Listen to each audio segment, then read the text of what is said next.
9장 보실까요? 성경 말씀 히브리서 9장 27절 28절. 여러분 아마 많은 분들이 이 성경 말씀 외우기도 하고 많이 들으셨던 말씀입니다. 히브리서 9장 27, 28 같이 한번 읽으실까요? 9장 27절 28절 시작. 한 번 죽는 것은 사람에게 정하신 것이요 그 외에는 심판이 있으리니 이와 같이 그리스도도 많은 사람의 죄를 감당하시려고 단번에 들이신 바 되셨고 구원에 이르게 하기 위하여 죄와 상관없이 자기를 바라는 자들에게 두 번째 나타내시리라. 아멘. 오늘 성경 말씀은 죽음 그 이후의 심판에 대하여 약간 무거운 말씀이죠. 이런 찬양 하세요? 혹시 아세요? 하나님이 세상을 이처럼 사랑하사 독생자를 주셨으니 누구든지 예수 믿으면 그 부분이에요. 저는 그 부분에서 더 진도를 못 나가겠어요. 멸망한대잖아요. 분명한 건 성경에 하나님이 세상을 이처럼 사랑했는데 너희가 복주고 영생함을 얻고 행복할 거야로 끝냈으면 제 이 찬양 매번 부를 텐데 요한복음 3장 16절에 멸망이라는 단어가 있다는 거 잊지 마세요. 이 땅에 사는 것도 실제지만 죽는 것도 현실입니다. 그럼 우리가 이 땅을 살아가면서 예수를 믿었기 때문에 멸망하지 않는 거예요. 근데 성경은 멸망이라는 단어가 있다는 거예요. 하나님이 세상을 이처럼 사랑하셨어요. 그래서 그를 믿는 자마다 영생을 주는데 반면에 믿지 않으면 멸망하게 된다는 거예요. 이 현실이에요. 이게 신앙이에요. 예수를 믿지 않으면 멸망하는데 멸망하지 않고 영생을 얻으리로다. 예수 안에 있으면 영생을 얻지만 예수 없이 살면 어떻게 된다? 멸망하게 된다는 거예요. 이 세상을 살아가면서 자기 뜻대로 되지 않는 게 여러 가지가 있겠지만 가장 힘든 두 가지가 말할 것도 없이 내가 태어나고 싶지 않은 때 누군가의 집에 태어났다는 것도 내 힘으로 안 되는 거잖아요. 몇 년도에 내가 태어났다. 둘째는 기독교는 자살은 죄니까 자살할 수 없어요. 천하를 얻고도 생명을 잃으면 무슨 의미가 있냐고 주님 말씀하신 만큼 생명은 천하보다도 더 귀하다는 것이 예수님이 우리에게 주신 말씀입니다. 믿습니까? 생명은 너무 귀한 거죠. 그래서 우리가 성령의 전을 함부로 대하지 말라. 그 밖에 너희 몸이 거룩한 성령의 전이라는 것입니다. 그래서 우리가 세상이 너무 싫어서 죽고 싶을 때가 있다고 하십시다. 또 그런 경험이 어찌 없겠습니까? 정말 죽는 게 행복한 거라면 많은 사람들이 그냥 알아서 빨리 죽고 만약에 자살 같은 게 죄라고 여겨지지 않았다면 나 사업이 실패했어 승진이 안 돼 뭐가 진학이 안 돼 그냥 죽으면 좋은 거야 라고 했다면 살아남을 자가 과연 몇 명이나 되겠습니까? 그렇기 때문에 기독교는 어찌 보면 참 우리에게 어려운 종교 중에 하나가 죽어도 안 되고 죽으면 안 돼요. 그것도 함부로 죽으면 안 돼요. 그러니까 잘 죽어야 되는데 이 잘 죽는 게 엄청 어려운 거잖아요. 저는 하면서 교회 목사로서 어쩌면 성경을 좀 깊게 보는 사람으로서 이거 정말 만만치 않은 종교가 기독교입니다. 잘 살아야 되고 잘 믿어야 되고 열심히 살아야 되고 대충 살 수도 없고 왜 죽음 이후에 주님이 만나서 뭐라고 하실까 봐 겁먹어야 되고 살아가면서 엄청 스트레스 받아야 되는 게 기독교예요. 종교 잘못 믿은 것 같다. 이런 생각할 수는 없잖아요. 하나님 불러주셨으니까. 근데 그 안에 뭐가 있냐? 영생함이 있다는 엄청난 축복을 받은 사람들이에요. 그래서 여러분 예수를 잘 믿으면 얼굴에 빛이 나요.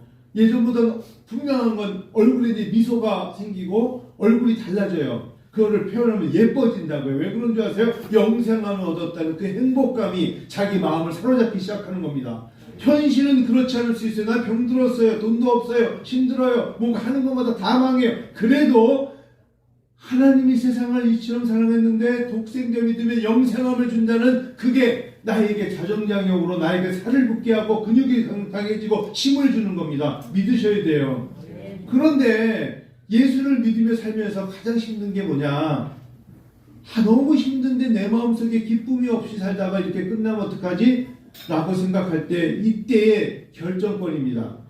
생각 바뀌어야 돼요. 어떻게 바뀌어야 되느냐 하면은 죽어서부터 시작되는 세계가 또 있다는 것을 생각하셔야 돼요. 그러면 달라져요. 여기 내가 이렇게 살다가 나이도 많고 내가 병들어서 내가 이거 돈도 없고 사람들이 짐이 그렇게 생각하시면 안 돼요.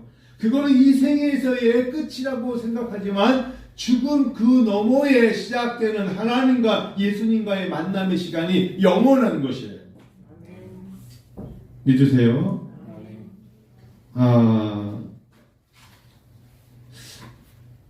예전에 책 중에 한 편 이런 책이 있습니다. 꽃잎이 떨어져도 꽃은 지지 않는다. 이 책 굉장히 시집 같은 건데 최인호 씨하고 법정스님이 두 분이 제 서재에서 제가 가끔가다 꺼내보는 책입니다. 근데 두 사람이 대화를 했던 책을 제가 오늘 적어봤어요. 최인호라는 분이 살아있을 때 법정스님에게 이런 말을 합니다. 스님, 이 세상을 살아서 진정한 과제가 뭐라고 생각합니까? 그랬더니 법정이라는 분이 이제 산방한 다음에도 그런 게 나오고 있습니다만 이분이 남은 생을 위하여 그리고 다음 생을 위하여 지금 어떻게 살아야 될 것인가가 가장 큰 고민거리 아니겠습니까? 멋진 이야기예요. 이 사람은 목사가 아니지만 존경받을 만한 분이에요. 지금 어떻게 살아야 할 것인가 고심하여야 한다. 그러면서 이분이 이렇게 썼어요. 제가 그대로 옮겨왔는데 우리는 죽음에 대하여 별로 생각하지 않고 준비도 안 하는데 그런 상태에서 그러니까 우리가 준비하는 상태라는 거죠. 상태에서 죽음은 느닷없는 화살의 피살과 같아요. 죽음에 대해 깊이 생각하면 할수록 우리의 인생은 깊어진다고 볼 수 있죠. 역시 대가구나.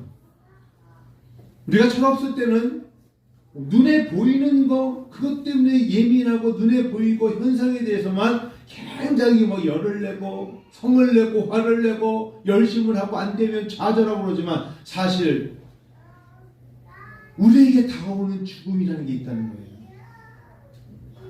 나이는 상관없어요. 여러분 추모관 같은 데 가보시면 연도가 1930년생도 있으시고 20년생도 있지만 10대에 죽은 사람도 있어요.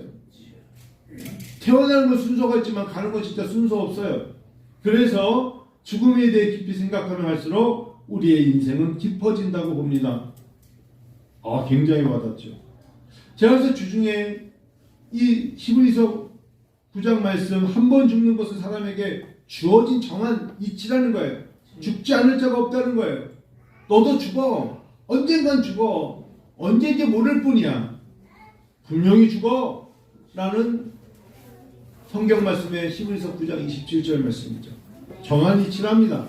정하신 것이요. 거기서 끝나는 게 아니야. 그 이후에 뭐가 있다? 심판이 있다는 거예요. 우리는 자꾸 이 단어가 싫으니까 피해가는 거예요. 그 다음에는 이 심판은 상과 같은 거예요. 잘한 사람은 면류관을 준다는 거예요. 잘했다. 공부 잘 마쳤구나. 성적 장학금. 잘했구나. 성적 증서. 잘했구나. 성적 표에 따른 뭘 했다고 해서도 공로상도 주는 거예요.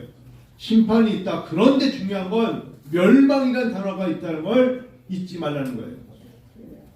예수를 믿다가 중간에 쉬었다 올게요. 안 오면 끝나는 거예요. 저 잠깐 1학기를 다니고 2학기 때 다시 복학할게요. 안 하면 퇴학이에요. 퇴학. 끝나는 거라고요.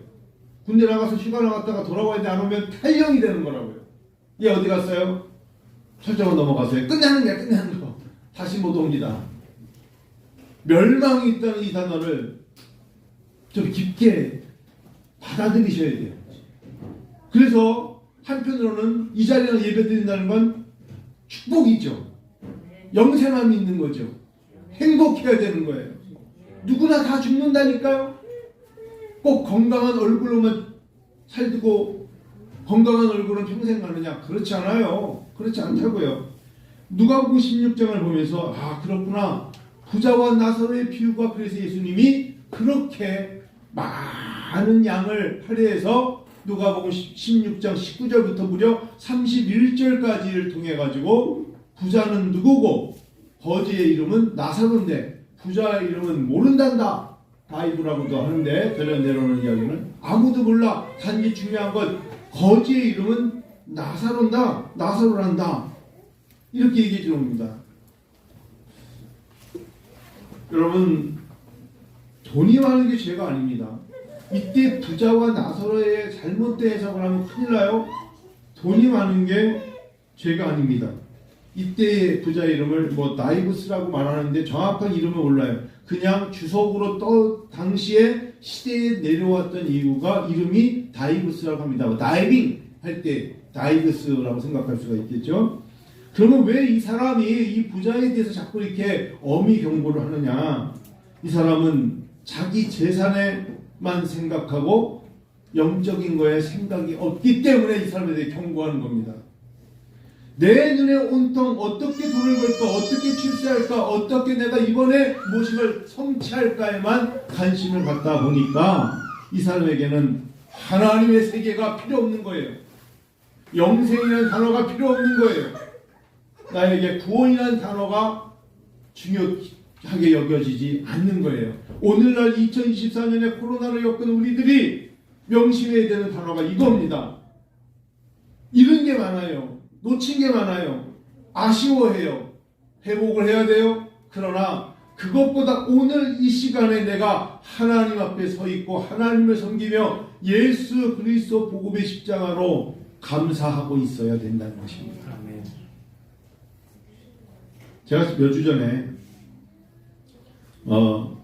강남에 갔었잖아요. 강남 정말 컨티넨탈 호텔에 잠깐 가서 왠지 모르게 그게 인터컨티넨탈 갔다 온 게 몇 주 동안 이게 맞나 생각이 들어서 자꾸 혼자 생각하는 게 더한 세계도 있겠지만 저녁 한 끼가 15만 원이다. 저녁 한 끼를 먹는데 15만 원을 내고 먹는데 저에게 충격을 준 건 뭐냐면 거기에 10살, 12살, 8살짜리 애들을 데리고 뚱뚱하다는 게 표현이 어떨지 모르겠지만 부모가 애들을 데리고 와서 밥을 먹는데 매주마다 와서 먹는 가족들의 거기에 레저베이션이 돼 있어가지고 일주일에 2번 도고 3번 도는데 한 끼에 100만 원씩 내고 먹는다. 그리고 그 다음날 제가 김밥 2,000원짜리 먹는데 왜 이렇게 슬퍼지는지 한 끼를 2,000원 가지고 먹어도 되는데 한 끼를 15만 원을 내고 먹는데 3식구면 얼마고 5식구면 얼마가 되겠어요. 근데 가보니까 다 반팔 차림으로 그날 되게 추웠는데 다 앉아가지고 그걸 먹고 지하로 내려가서 자기 차를 몰고 들어갔다. 야, 왜 마음에 괜히 그냥 부담이 되는 거예요. 그렇게 부럽진 않아요. 그들이 앉아서 먹는 태도도 그렇고, 그러면서 오늘은 그 바마다 여기는 샐러드 바 오늘은 먹었으니까 오늘 우리 저쪽에 게 먹어볼까? 게? 기어다니는 게? 그쪽에 가서 이렇게 하면서 즐기는 모습을 보면서 그럴 수 있겠죠. 근데 제가 약간 고심할 때 옆에 있는 테이블에 저보다 더 멀리서 오신 분이 이제 지방에서 오셔가지고 남부터미널 오셔가지고 택시 타고 오시는데 그분이나 저나 헤맸어요. 저도 나 헤맸거든요. 이분이 머릿속에 계속 인터컨티넨탈 보다가 잊어버려가지고 갑자기 택시 기사한테 인터넷 호텔 가자고 했어요. 인터넷. 그러니까 인터넷 호텔 어느 쪽입니까? 했더니 그분이 그 외워 삼성역 근처에 있는 인터넷 호텔. 그랬더니 이제 기사님이 슉 가서 내려주더래요. 내려서 인터컨티넨탈이 아무리 안 알려져서 인터넷이라고 했는데 다 알아듣고 오시더라고요. 내가 야 대단하다. 또 옆에 있는 여자 교수님 웃으면서 자기도 예전에 그런 경험이 있대서 뭐냐 그랬더니 자기는 메리아트 호텔을 가야 되는 생각이 나서 메리아스를 했대. 기사님이 영영하러 BYC요? 그러더니 슉 가가지고 메리아트 호텔 남산 쪽에 가다가 남대문이었대. 거기 내려주더래요. 그때 옆에 있는 사람이 아무하나 밥 먹다가 씩 웃어요. 그래서 왜 이렇게 자기도 모르게 예전에 전설의 고향을 살았대. 그게 어디 했더니 예술의 전당이었대. 이 사람은 예술의 전당이 생각이 안 나서 전설의 고향을 가졌는데 택시기사님이 다 알고 데려다 주더래. 대한민국은 대단한 나라라고 셋이서 웃으면서 밥 먹고 왔어요. 나는 그래도 진짜 그건 뛰어난 사람이야. 인터컨티넨탈 다 외워서 갔는데 메리아스라고 그러지 않나? 전설의 고향이라고 그러지 않나? 그런데도 다 알더래. 왜 그랬더니 기사님들이 그런 경험을 하도 많이 겪은 게 아니래요.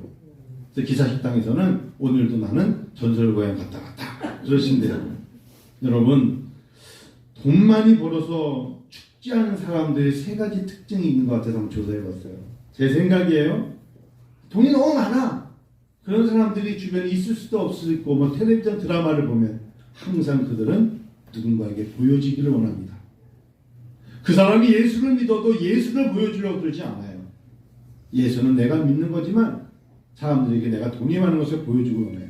어느 집에 사는 줄 알아요? 강남의 어느 강변가에 내가 어느 차를 타는 줄 알아요? 그리고 항상 그들은 차를 매일 타고 다닐 수 없으니까, 예를 들면요, 지니고 다닐 수 없으니까 자기가 입은 옷을 보여줍니다. 교회 올 때도 파티에서는 입는 드레스를 입고 오는 분이 있다는데, 강남의 어느 교회는 부자로서의 자기 과시를 하는 것을 옷으로 나타내는 거죠. 두 번째, 제가 보니까 돈이 많은 사람들은 사람들을 그렇게 초대해서 파티를 여나 봐요. 한 달에 두세 번. 자기 과시, 인간관계를 과시하고. 그래서 즐기는 생활을 하는 겁니다. 부자이기 때문에. 그 사람이 예수를 믿으면요, 그 사람은 소그룹에 가서 성경 공부를 하고, 수요일 금요일 날 교회에 가서 기도를 하고, 새벽에 하나님의 전에 나와서 교회 문을 열고 주여라고 외쳐야 되는데 파티 준비를 하는 겁니다. 제가 보니까 세 번째, 부를 권력으로 삼는 사람이 있어요. 내가 돈이 많아. 돈이 많은 걸 과시해야지. 그래서 축구협회 회장이 되고, 배구협회 회장이 되고, 체육협회 회장이 되고, 다 그런 거 아니에요? 여러분, 핸드볼 협회 회장이 누군지 아세요? 최태원 씨예요. 야구협회 회장이 누군지 아세요? 양궁 정의선 씨예요. 대한민국에 내가 최고야.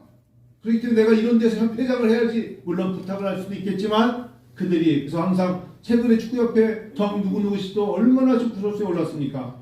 나의 재력으로 나의 부자를 과시하는 거예요. 지난 겨울에 동남아에 있는 선교사님들 몇 분이 전화를 해서 부목사님 한번 우리 교수이시니까 왔다 가세요. 세미나 겸.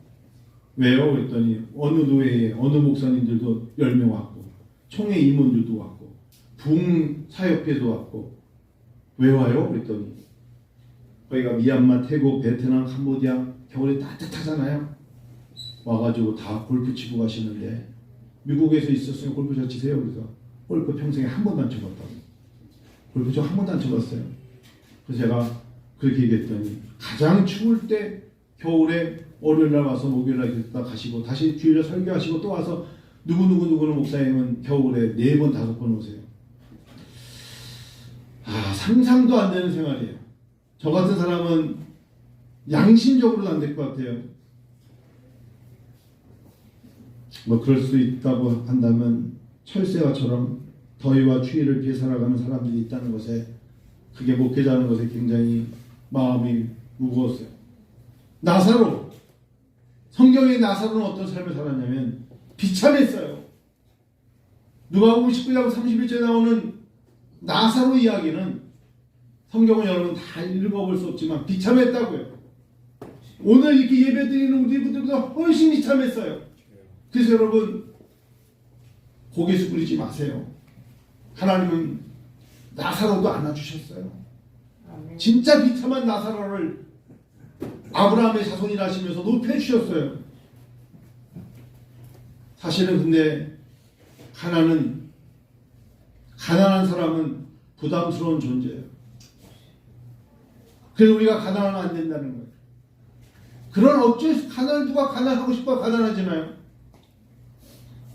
그리고 나사로에게는 부스럼이라는 병이 있었어요. 긁어요. 욕처럼. 사람들이 볼 때 왜 긁어요?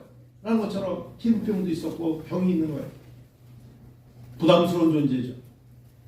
목 먹고 병원 가지 못하니 병이 떠날 틈이 없었던 질고를 지고 평생을 고통하는 사람, 그의 이름은 나사로입니다. 그런데 누가복음 16장에 나사로는 주님의 품에 안겼대잖아요. 호화 생활에 파티를 죽이는 이 부자는 지옥에 떨어졌대잖아요. 성경이 말하는 겁니다. 믿으시기 바랍니다. 어떤 게 부러우세요? 부스러운 병에 힘들고 누군가에게는 부담스러운 존재일지 몰라도 예수를 믿어 하나님의 백성으로 하나님 품에 안긴 것이 행복 아닐까요? 오늘 거룩한 주일에 주님이 나에게 주시는 엄청난 은혜는 비록 약해 보이고 병들고 힘들고 질고를 지고 가는 것처럼 보여도 내 안에 계시는 예수 그리스도의 은혜가 나를 살리고 있다면 내가 얼마나 감격스럽겠어요. 사랑하는 내 아버지 성도 여러분, 여러분에게 축복이 임하기 원합니다. 그 은혜로 말미암아 구원을 얻었나니 그 은혜가 내게 넘치는 것이고 그 은혜가 내게 족한 줄로 믿습니다. 부자의 상에서 어느 정도로 가난하냐면 진짜 거지예요. 이 나사로는 남의 쓰레기통을 뒤지는 정도의 가난이옵시다. 우리가 그냥 오래된 차를 몰고 있고 작은 평수에 사는 걸 가난이라 하지 않아요. 이 사람은 부자가 먹고 던진 빵 부스러기를 먹고 산다고 성경이 말하고 있어요. 쓰레기통을 뒤지며 사는 불쌍한 인생이었어요. 어찌 보면 부자의 삶에서 떨어지는 부스러기를 먹고 사는 존재들이 예수를 잘 믿을 수도 있다는 것을 잊어서는 안 될 것입니다. 분명한 건 거지는 가난한 사람인데도 가난한 사람일수록 하나님을 의지하는 자에게 특별한 은총이 있는 줄 믿습니다. 근데 잘 생각해 보세요. 마음에도 부자가 있고 가난한 자가 있어요. 나사로는 몸과 마음이 함께 가난했던 사람입니다. 마음뿐이 아니라 몸이 가난했어요. 그래도 하나님을 찾았던 사람인데 드디어 누가복음 19장 22절을 보니까 이에 그 거지가 결국은 죽네요. 누가요? 나사로가 죽죠. 왜? 성경에 히브리서 9장 27절에 한 번 죽는 건 사람이 정한 것이라 했기에 나사로도 죽지요.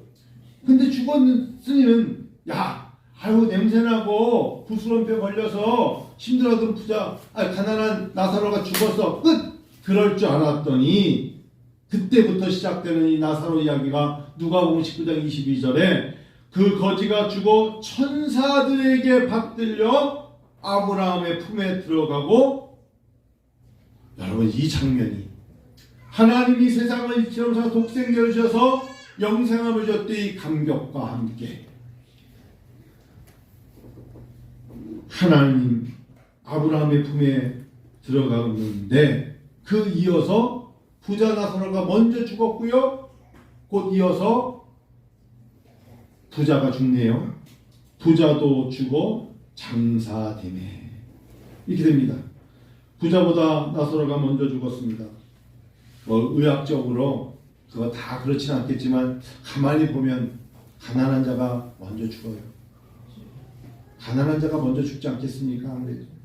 왜냐하면 부자들은 센트룸을 많이 먹잖아요. 예를 들면 센트룸도 많이 먹지, 녹용도 많이 먹지. 한국 사람 예전엔 뱀도 얼마나 많이 먹었어요. 그래서 예전에 에덴 동산의 그 뱀을 보면서 사람들이 뱀하고 얘기를 할 때 한국 사람이었으면 뱀하고 얘기할 겨를도 없이 뱀은 죽었다. 뭐 그런 얘기들이 뱀하고 말할 겨를도 없었을 거다. 뱀이 말할 때 그냥 당탈해. 그냥 어디서 내 앞에 말을 해 하고 그냥 뱀술 그런 거죠. 다 죽어요. 나사로만 죽는 거 아니에요.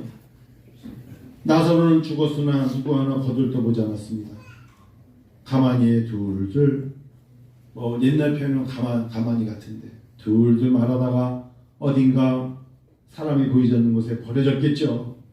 그러나 부자는 죽어도 3년 간다고 죽었으니 얼마나 멋진 그냥 장례식을 치렀겠어요. 다 모여 호화스러운 장례를 치렀죠. 사람의 눈에 볼 때는 가난해 보여서 아무도 찾아오지 않고 외롭게 죽을 수 있지만 그분과 동행하시는 성령님이 위로와 평안을 찬양을 드리고 기도를 드리고 하나님 앞에 감격의 두 손을 들고 아무도 장례식을 치러주지 않아도 주의 품에 안길 수 있어요. 외롭다 하여도 성삼위 하나님이 동행하시는 인생이 있고, 많은 사람이 그가 죽었대 손자 손녀까지 다 와서 제사를 얼마나 줄 것인가 모여있지만 하나님이 없이 장례를 치르는 것도 있을 수 있다는 것을 우리는 알지 않습니까? 우리의 연수가 70이요 강건하면 80이라도 그 연수의 자랑은 수고와 슬픔뿐이요 신속히 가니 우리가 날아가나이다. 시편 90편 10절입니다. 이 땅에서 우리의 인생을 뭐에 비유했냐면 꽃에 비유했습니다. 사도 베드로가 그래서 인생이 무엇이냐? 잠깐 나타 사라지는 안개와 같다. 인생이 무엇이냐? 들에 핀 꽃과 같다. 그러면 그 사람이 살면서 업적은 뭐냐? 풀의 꽃과 같다. 들꽃이 들풀 속에서도 꽃이 있지 않습니까? 풀의 꽃과 같다. 겨울이 되면 다 자풀로 꽃이 피었는가 싶을 정도로 보이지 않는, 사람이 그 위에 물건을 쌓아두고 밟아버리면 흔적조차 볼 수 없는 것이 인생일 수 있습니다.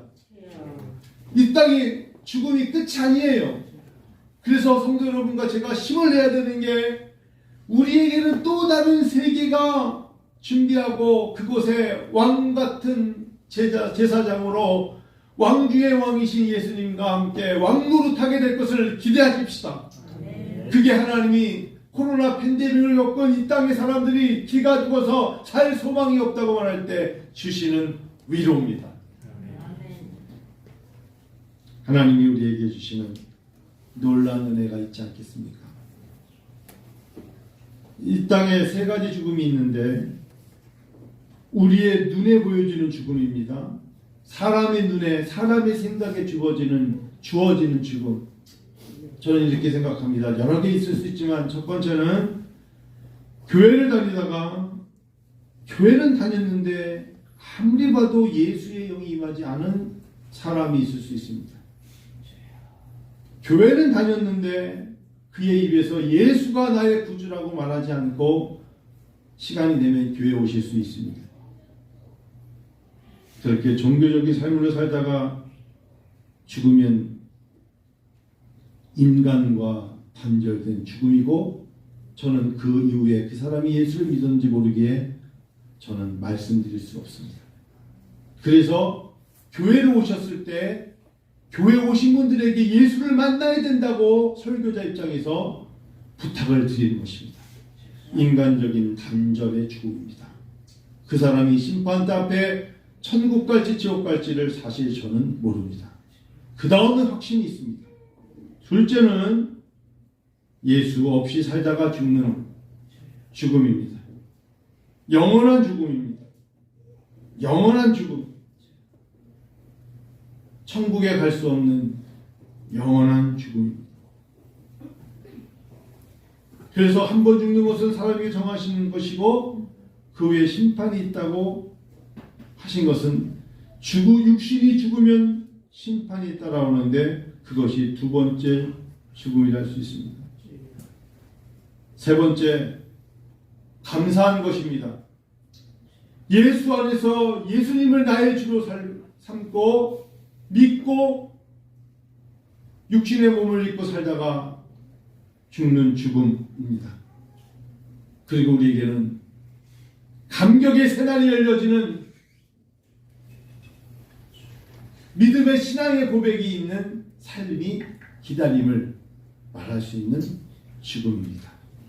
우리는 이 죽음을 환송하며 찬양하며 감격하며 이 땅을 떠날 때 미소 짓고 어루만져주며 착하고 충성된 종이라 말할 수 있는 죽음의 길에 서게 되는 것입니다.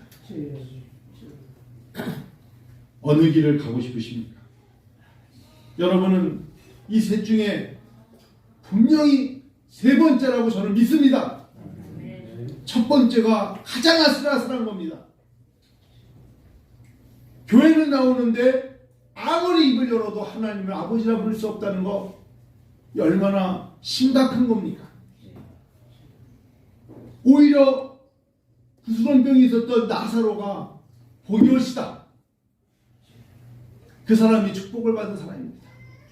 그럼 여러분, 우리가 기도할 때 우리 가족 중에 우리 부모님, 형제들, 우리 이웃, 우리 친지들, 우리 친구들이 하나님이 세상을 이처럼 사랑하사 독생자를 주셨는데 이는 그를 믿는 자마다 영생을 얻고 영생을 얻고 멸망하지 않을 것이라는, 멸망하지 않기를 원하는 마음으로 다가가셔야 됩니다. 그리고 권하셔야 됩니다. 자존심 버리셔야 됩니다. 지금은 눈치 볼 때가 아닙니다. 그들에게 하나님의 영이 임해서 예수 그리스도를 영접하기를 원하는 마음으로 복음을 전하셔야 됩니다.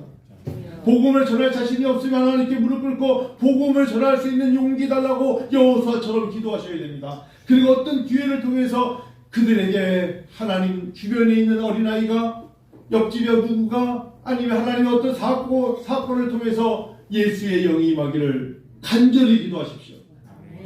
하나님은 손자 손녀를 통해서도 일하시고 길가에 돌멩이를 들어서도 찬양케 하시는 하나님이시기 때문에 우리는 멸망이 아니라 저를 믿는 자마다 멸망치 않고 영생을 얻게 하려 하십니다.